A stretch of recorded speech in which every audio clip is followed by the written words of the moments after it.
Hey guys! So today we are going to talk about sales. Technical sales, yes. So let's get into it.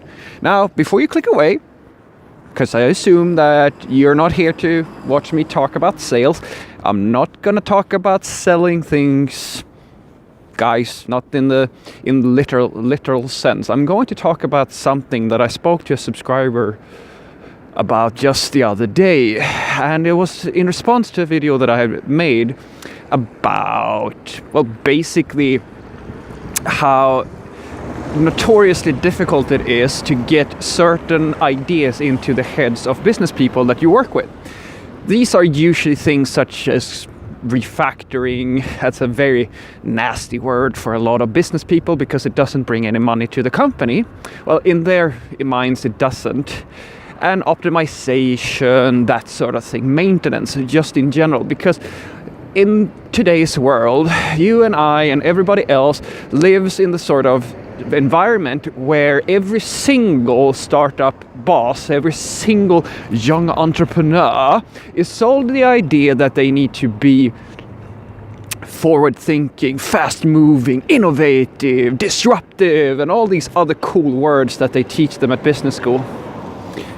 And they all have amazing hair, shirts, and wristwatches, even though they're in their early 20s. Yeah. Anywho, so all these words that I just mentioned, as you may have realized, none of them is the sort of word that you would associate with a concept such as maintaining, stability, sustainability, quality. That sort of thing. It's not really the sort of thing that you're going for when you're a hip, cool boss that's trying to move things around, right? And this is true for large companies and for small companies. So, what does that have to do with you? Well, me and the subscriber, we were talking about this idea of selling something, selling an idea and trying to understand who it is that you're actually talking to. Because engineers are notoriously bad at selling the value or the idea of value for technical things. What do we mean about that?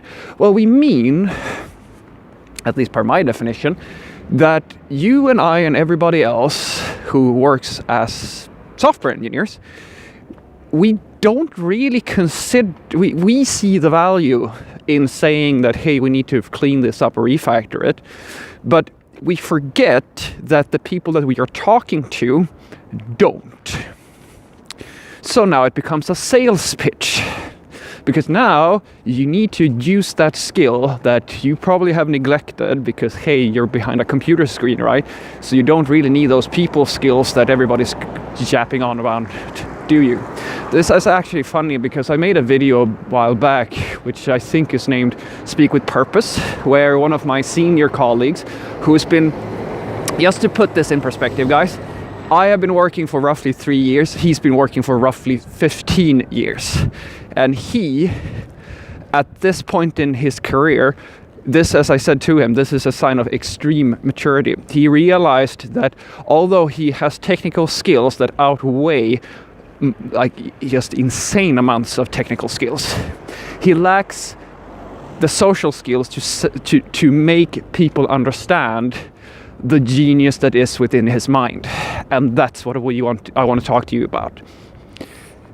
You have to remember that just because you understand and that you know that a refactor is valid, that it's justified, that it's important, or that you need some technical stories, that you need to fix some logging or anything like that. These are concepts that people who are paying you, your boss and so forth, most likely don't even understand.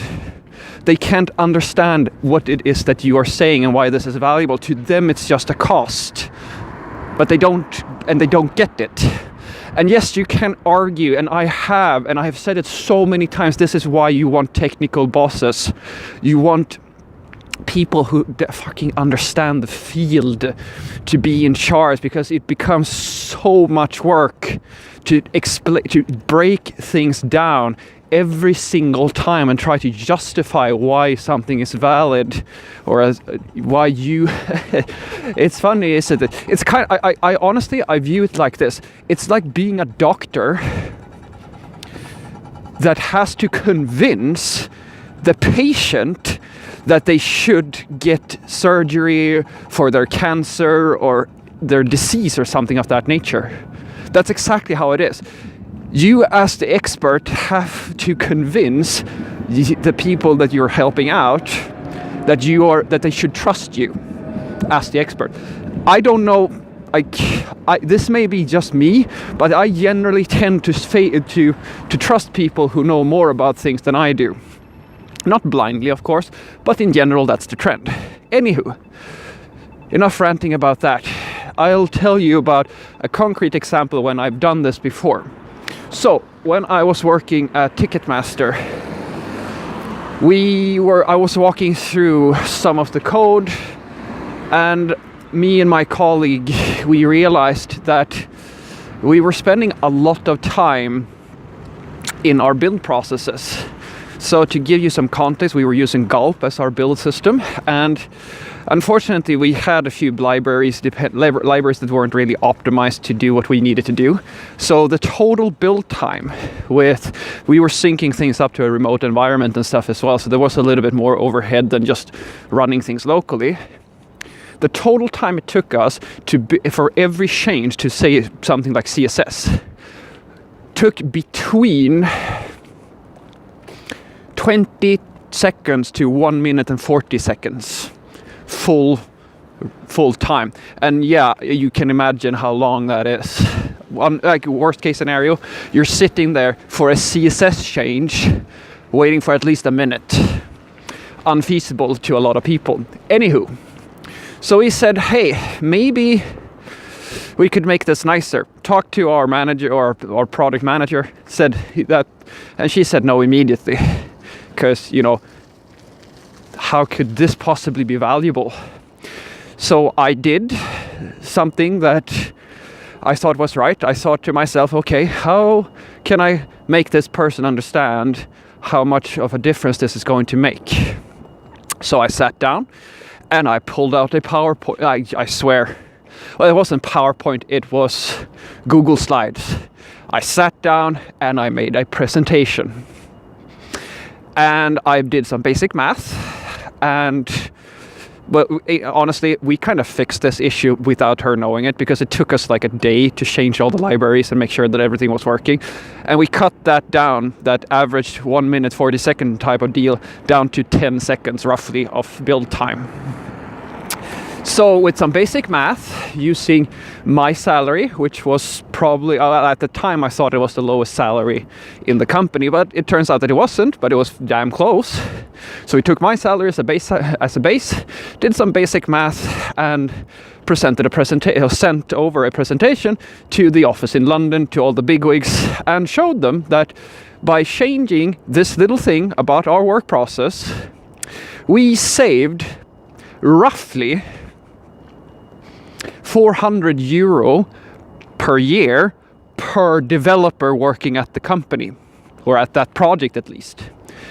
That translates into thousands of euros in saved revenue for something that took 2 people 1 day. A few hours. So 16 hours of invested time. That's it. And now they're technically saving in wasted time 100 per year, thousands of euro. That they understood. That they understood very well. We were actually patted on the back by our lead architect at the company for the initiative, and he said, this is exactly what you need. If you want non-technical people to support you in technical decisions that they don't see a value in, you have to explain it in terms that they can understand. And although I can find that a very bitter thing, that I have to make a political presentation every time I want to do something that I'm an expert in, unfortunately that's the reality of the world. So take it from me, guys, learn basic sales. Just learn how to make a PowerPoint presentation. Just learn how to speak to people, how to present, and get comfortable with it, because you will need it. Have a great day.